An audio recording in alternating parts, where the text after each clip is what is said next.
the main guy, so this is the famous formula that gives the y's from the c's, and what's the other formula that gives the c's from the y's? So now this is the transform in the other direction. So it's going to be a sum from j equals 0 to n minus 1. And what's going to go in there? Have you got the idea of the two transforms? In one direction, this is e to the I. You see why we don't want to write it.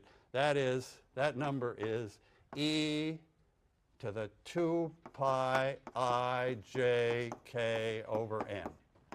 That's what that number is in the Fourier matrix.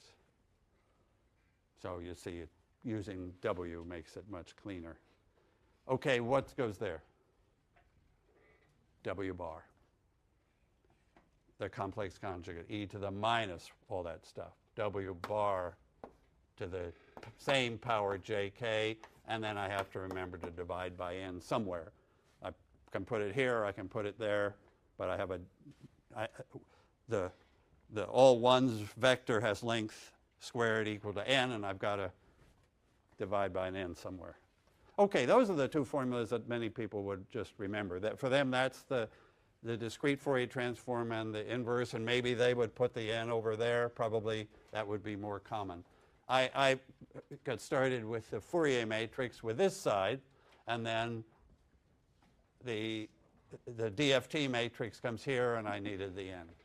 Is that so? Those are the formulas. I don't know how you prefer to remember these. I mean, somehow you have to commit something to memory here, certainly what W is, and the fact that it's W and W bar, and the fact that the sums start at 0, and the fact that you have just these simple expressions for the entries in the matrix, and this then would be C equals F inverse Y. That's what I've written down there in detail. Okay, so that's the discrete Fourier transform, and I think we're out of time. I've got more to say in a little bit about the FFT, how that works.